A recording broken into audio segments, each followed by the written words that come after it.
about your struggle with depression. Yeah. Do you still get depressed? I never knew what depression was.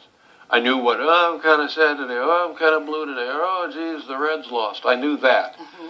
This, I'm telling you, is you get on an elevator and the bottom drops out. And you can't stand looking at the sunlight. You can't wait to get back in bed at night.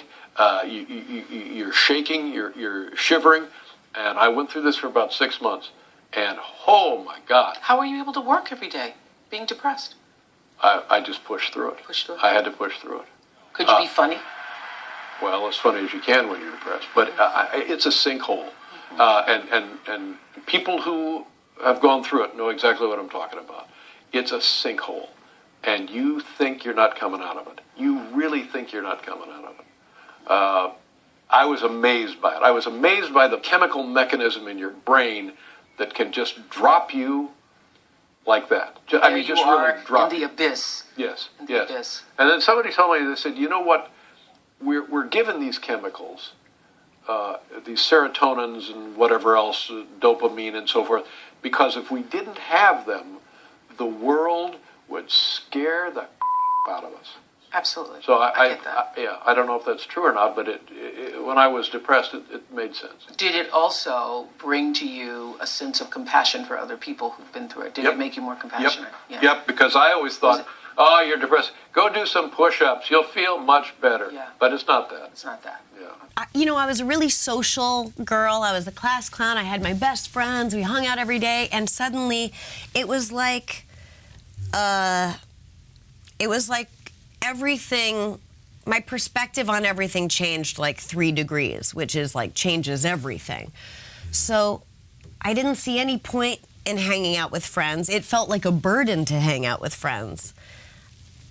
I was so jealous watching them from afar just existing in life, I was so envious of that because it was like they didn't even care that we were all gonna die or that we're totally alone behind our eyes, all of us. The secret of keeping all that to yourself and putting on that mask that'll eat away at you daily, it ate away at me daily. It's difficult for men in general, I think, because of just the way that we're raised. You feel any of the negative emotions or that dark cloud settle on you, and you feel like you need to cry out or speak to someone about it. No.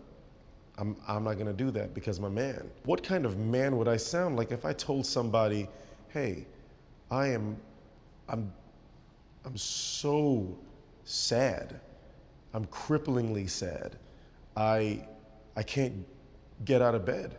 I feel empty. Help me. Psst, I would be some sissy, I'd be soft. That's what you're taught. That's what you were programmed. We were as skint as you can be without being homeless. In other words, we were existing entirely on benefits. And at that point, I was definitely clinically depressed. And that's just characterised for me by a numbness, a coldness, and an inability to believe that you will feel happy again or that you could feel light-hearted again. It's just all the colour drained out of life, really. I found that with depression, one of the most important things you could realize is that you're not alone. You're not the first to go through it. You're not gonna be the last to go through it. And oftentimes it happens. You feel like you're alone and you feel like it's only you and you're in your bubble and I wish I had someone at that time who could just pull me aside and, hey, it's gonna be okay. It's gonna be okay. So I wish I knew that. Just gotta remember. Hold on to that fundamental quality of faith. Have faith that on the other side of your pain is something good.